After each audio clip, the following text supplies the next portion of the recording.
Welcome to Friendship and Joy with me, Karin. I'm still here in Florida and I've had one of the most wonderful winters ever, actually. The weather has been so beautiful, so wonderful, not too hot, not too cold, just right. And I feel kind of bad that I'm rubbing it in to all my friends and family up in Toronto. But yeah, no, this is where you want to be during January, February, March, and soon April. Enough of me gloating. Hi.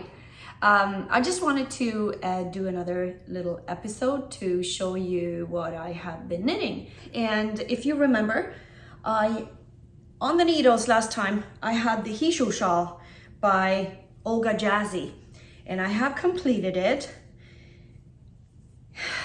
and I have blocked it, and I love the pattern, but I'm not a fan of the crescent type shawls because you end up with humongous long tail ends like this. And even though I have blocked it and stretched it, I kind of find that the whole shawl is just too long. And I've had this problem in the past with crescent shawls as well. So I'm wondering if it's something in my knitting technique or if it's just, that's just the name of the game when it comes to crescent shawls. This pattern calls for increasing on both the right side and the wrong side at each end. And I'm wondering if that's too much. Maybe I should have just increased on let's say the front side every second row. Because I find that this one, as much as I like it, and I could probably stretch it even a little bit further, I can definitely stretch it more, but I don't have my proper blocking pads here. I just usually wet it and I stretch it and lay it flat on towels, and I kind of place another towel on top and I smooth it out. But it's still, I think I have to reblock this one because I find that the ends are still curling up a little bit, and maybe I can stretch out the sides, but it gets very long. So if I were to put this on me, it hangs down, it hangs down to my knees. See, I'm gonna stand behind the couch, but yeah, no, you can't see. It just gets very, very, very, very long. Too long. To be able to use it properly. But I love this pattern, and it was also a fun knit, easy enough to do, like I've said, around family, because you don't really need to count. You kind of see where you need to lift one stitch over. So it's interesting enough to do without being bored, but it's simple enough to do around people. If you have a knitting group that you like to go to, this is a great project because you can sit there and knit. You're doing something interesting, but it's easy. So I like it, and I want to attempt to do another one like this and test to only increase it on every second row and see if I get slightly less long tails that also curls. I might have to actually steam block this one. Because I don't need it to get any bigger. Often when you block things, you will stretch it and get it a little bigger, but sometimes you can get that when you want the stitches to bloom and kind of flatten out and lay a certain way, you could do it by just taking the iron on low heat, and then you place a soaking wet tea towel on top of it, and then you just press the iron gently so you get steam, and it really flattens things out without stretching it too much. I might actually have to do that. That way it will prevent the ends to roll up, because you can't really see this beautiful eye cord edge that's on here as well. So I'm not 100% happy with the way this turned out. And it could just be that my technique is wrong. Love, love, love the pattern of this. So I'll have to do some work on it. Another thing though that I love, and I can't speak highly enough about this, is the Nomad tee. I finished my second one. This is by Rachel. The Nomadi is by Rachel Ilsley.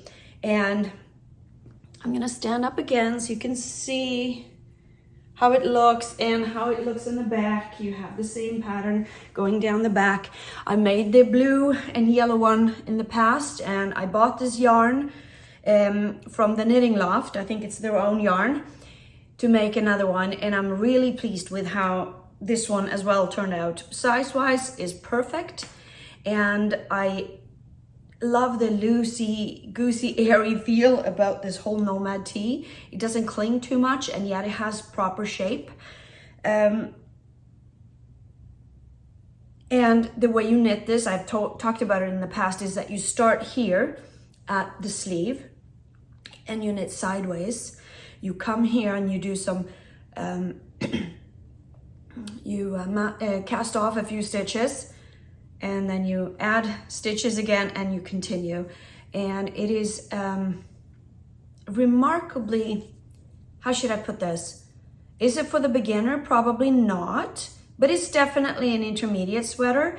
It's not, I say it's not that hard to do. And of course, everything is easy when you know how to do it. But for me, who has some experience with knitting, and I did something that I've never done before, the pattern describes it so well that it's easy. I was just talking to Suzanne last night, and we were going over a pattern that she was knitting, and she said, Karen, I'm in a panic. I don't know what to do. You gotta help me, you gotta help me. And it was as simple as casting off for a sweater neckline. Something she's done a million times before, but this pattern was so vague and did not explain properly what she was supposed to do. We read it over and over again, and two blondes, sometimes we both try to figure this out. And after sort of doing some type of method of elimination, it can't be this way, it can't be that way, it has to be this way, because you have to end up with this amount of stitches. We kind of figured out what she was supposed to do. But sometimes I would say the hardest part in knitting is not the knitting itself, it is how the patterns are written and how to understand them, what to do.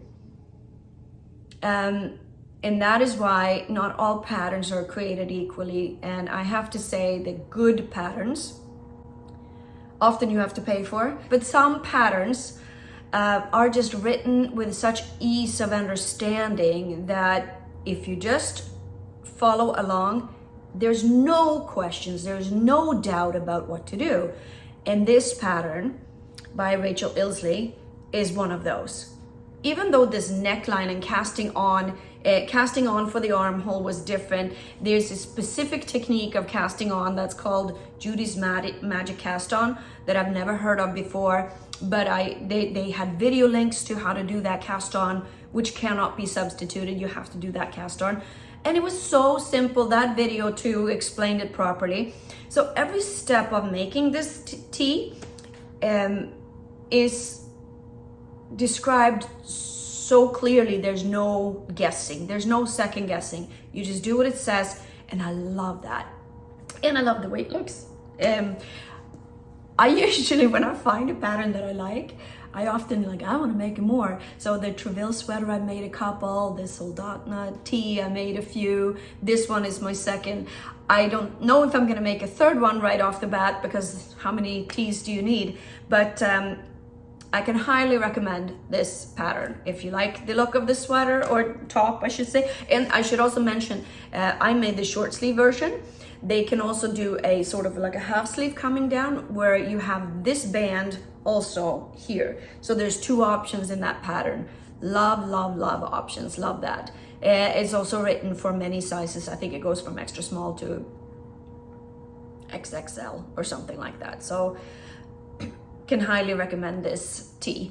I've also knitted another sweater, and it is called Meadow Moon by Jennifer Steingass. It's knitted in a, I don't know if you can see, it has a little bit of that hazy feel. It's knitted in a, is supposed to be knitted in a DK weight, where you hold a a fingering yarn and a kid seal case together to get that little bit of a halo. I don't know if you can see, it's a little fuzzy. I did not do that. I bought a DK weight that already had that little bit of a fuzzy feel. It's not cashmere, but it's I forget the name of one of those yarns that has a little bit of fuzz to it.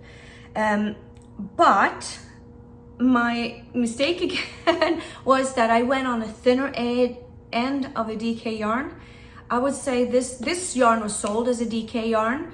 I would say it's closer to a fingering weight than DK. So I find that the whole sweater turned out a little bit on the small side. I have blocked it and I have tried to stretch it as much as possible, but it sits a little tight. And I like my sweaters to be a little bit looser, but the pattern was also very well written. This is my own mistake because I bought a yarn that was slightly too thin for what the pattern called for. And as you know, I never swatch, I never try. And I didn't really want to go up a size in needles because I wanted to be a tight fit. But I really like the way this turned out, and I love the look of these kind of wheats going down. The contrasting color that I used for this, I don't know, I'm gonna bring it up really close so you can, I don't know if you can see the colors in here. I can see in the camera, it looks just more like a brown, but it actually has hues from burnt orange to gold to lilac to deep purple. And the yarn is called Golden Harvest, which is like perfect because it looks like some type of wheat going down. I think that this was a beautiful knit. I definitely feel like I need to knit another one like this and find different yarn that is a little thicker. Color wise, I'm in love. A beautiful sweater for fall. I love this deeper neckline it just has a rolled edge, and when you bind off for the sleeves, you do a two stitch I-cord edge. It was an interesting way of binding that off. It was a little different from a regular I-cord, and I think it was just a nice, good knit, well-written pattern that was also not anything to be confused about. The Nomad tee, just to continue, the Nomad tee was knitted in this golden poppy la-di-da yarn from the Knitting Loft. And I don't know if I bought an extra skein or if it was just, I'm sure I could return the skein but to get my money back, because I haven't even used up any of it. But I love the yarn so much, so this is just gonna come back with me and lay on my in my yarn shelf at home and wait for another opportunity, because it's such a buttery soft yarn. I'm in love with this. I've talked about this yarn in the past too, and how I like the dyeing, that it's a little bit variegated or like uneven in a nice way. It doesn't look so flat, it looks alive, and I love that yarn. So I think that's gonna come back home with me, and I'm gonna figure out what to, it can go, I don't know what I'm gonna make with it. I think it might be too soft to make socks with. I might have to use it as a contrasting color in another sweater project. I don't know, it's gonna come home. It will never go to waste in my house. The leftover yarn, it was a Katja yarn. I can't recall exactly what it was called or what type it was, but it was a Katja yarn, that's all I know. It is definitely too soft to make socks out of. It would work well for a hat or a scarf. I have one ball of yarn left over of this, and I'm not a huge fan of wearing hats, and I have tons of scarves. So I decided to try to make it's on the needles right now, a little wrist warmer.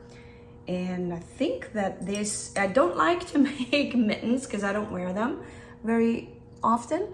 I like my fingers free, but sometimes it's nice to just warm up your wrist. So yeah, I'm gonna make a little bit of a thumb here without the tip, and then it's gonna come out a little bit further, and I'm gonna make it an edge, and it's just done in a double seed stitch. And I thought, yeah, that could work. Have a little wrist warmer. I'm gonna make a couple. I mean, not just 2, I might be able to get 4 out of it. So this is done in the seed stitch. Another one I might do in some type of cable or something, just to get 1 ball of yarn knitted up. What else are you gonna do with 1 ball of yarn? This is just a free pattern off of, not Ravelry, Garn Studio, I think it was. I wish there was a better name for Garn Studio, because it comes in so many, the patterns at Garn Studio, and if you get to that page, you have so many different countries, and you can click UK English, you can click US English, you can click on Danish, Swedish, Norwegian, Portuguese, whatever. Like, they have, that whole page comes in so many different languages, and you can definitely get patterns in different languages. So it's a great website to go to get inspired for different knitting projects. And they do have a lot of free patterns there, but be warned, my experience with their patterns that are free, you have often that confusion that I was talking about, like Suzanne and I was trying to scratch our heads yesterday. What do they mean here? I don't know if the patterns aren't proofread properly, or if they expect you to be a mind reader. They are so vaguely written, and sometimes they expect you to figure out a lot of things for yourself. Whereas a good pattern, it says more in details exactly what to do, which is nice. I like that. I just like it to be so precise that there's no second guessing. What do they mean here exactly? You know, sometimes it's as simple as putting in 1 extra word. So for instance, there was one project that I made that said, increase 1 stitch at the ends of every row. It turned out that I was supposed to be at both ends of every row, but they just wrote at the ends of every row. So then I just increased it at the end of every row, but they wanted it to, had they just put in increase 1 stitch at each end of every row, it would have been a no-brainer. Stuff like that at the ends of every row. When I was done, I realized I had way too few stitches, and I had to rip it up and do it over again. So had they just put in that 1 little extra word, increase 1 stitch at each end of every row, instead of saying increase 1 stitch at the ends of every row, it could have been avoided. Enough of me ranting. I'm gonna go out in the sun and enjoy my day and have a little bit of a knit. I'm just gonna finish this. It's not a whole lot left, and then I'm gonna go for a walk. That's all I have for you today. Until next time, happy knitting. Take care. Bye.